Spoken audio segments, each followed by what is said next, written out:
made me realize that I'm able to shine a light on some very, very dark rooms in which some of our customers live, uh, sorting out some of their IT problems has transformed their lives immeasurably. And it means they're able to see where they weren't able to see. And I think Linda's poem really struck a chord where she said she was living in the dark and that ONSIDE and the peer volunteers that assisted her shone a light in for what was a very dark world. So it brings me solace. All the information that we gain and that we give to other people, I'm able to share it with people locally as well. And it just turns lights on. So it's an amazing thing to be able to do. It's given me a sense of achievement where I have been able to see the value that it has brought to the participants that I'm helping, see them grow in confidence as well as knowledge and experience of using IT systems and technology. I think it has been absolutely great. Just like Claire says, I've grown in confidence, and the sense that I've been able to help other people as well is fantastic. And especially through the women's group and everything, reaching out, combating loneliness, that I find was the principal thing.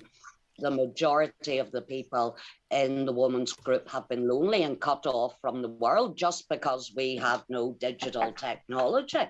You know, I still don't really know what buttons to push, but I'm getting there, you know. So I can't thank the group enough. It's been absolutely fantastic. It's changed my life. It made COVID easy. I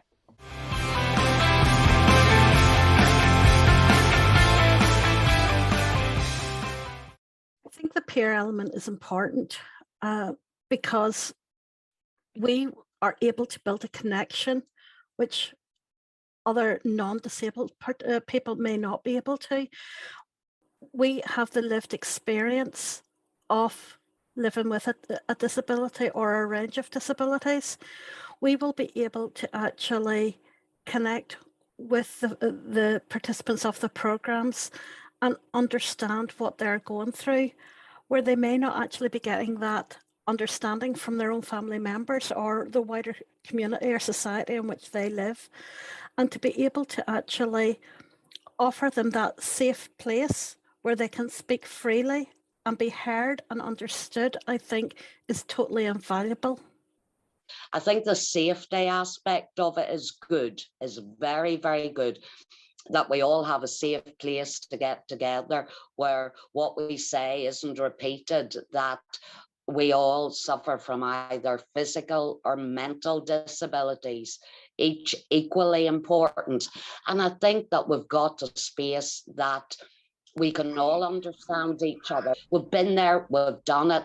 We can give a certain amount of comprehension. We can give the knowledge that we have, just like Tim said. We give the knowledge, we've found out certain things, we can point people in certain directions. I think it's invaluable. Coming from the disabled community, I have a number of issues. I have mental issues, I have physical issues. Because we've walked the walk with a lot of these issues, form filling, going to government departments, then we're able to impart that information to people that we work with. And we're able to say, look, if you're going to apply for DPA, the Disabled Persons Rights Rebate Allowance, you need to be careful because if you try and do it online, so I suggest you do this and do that. When you come from the disabled community, you're more aware of the problems that they're going to face in that disabled world. So it gives us a head start, and it means we can impart that information and make life easier for other people.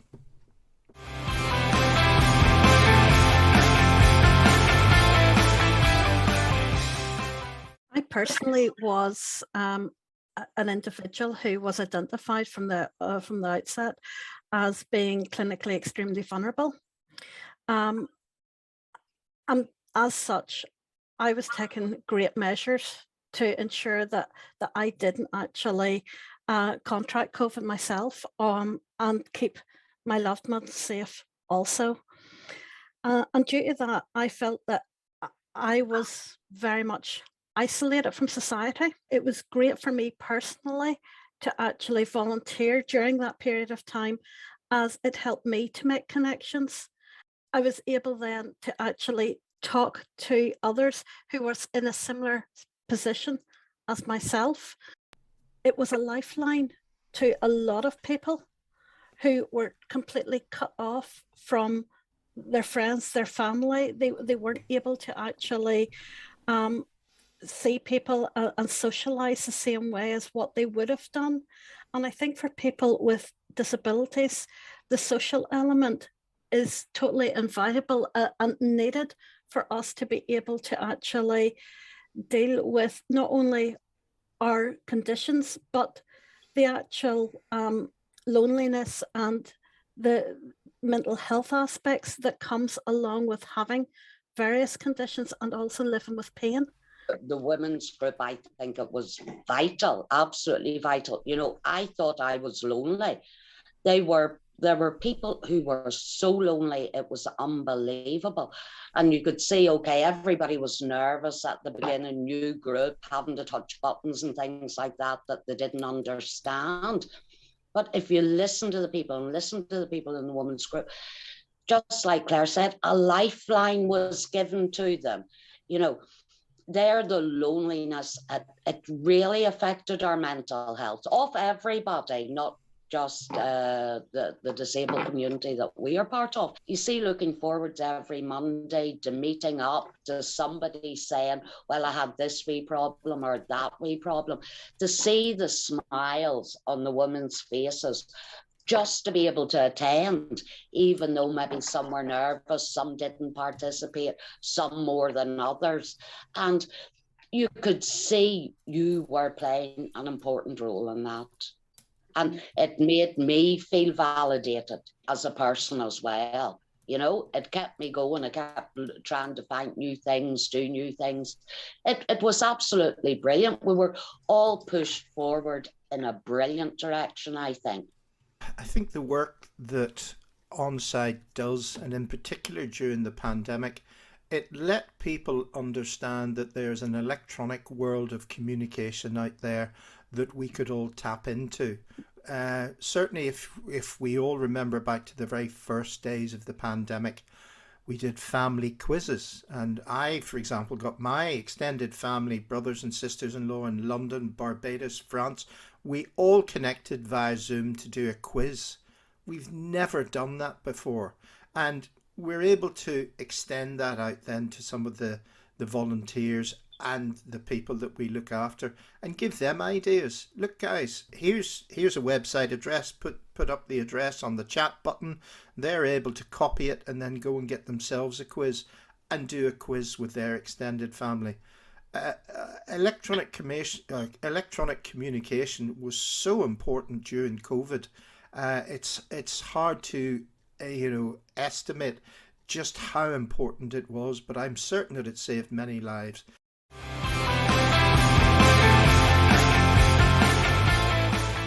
We've become an awful lot more unselfish, I think, through this, more caring. We're actually looking at individuals that we'll quite possibly never meet or whatever, but that we've got love through a screen. There's certain individuals who have grown, who you can just see it, you know, like I know how much I've grown, how much confidence I've got now, everything. I wouldn't have had that. Everyone has skills which they can actually impart to others, whether you may think that you do or you don't. Whether that be communication skills, whether it be IT knowledge, there's always something that you can actually help with through volunteering. The sense of achievement that you get watching a person grow in confidence with their learned knowledge growing alongside that is a sight to behold. And you yourself will grow in confidence. And it helps you, if you're an introvert, to actually come out of that shell, and don't be afraid to actually take that step. it's something that you'll never forget.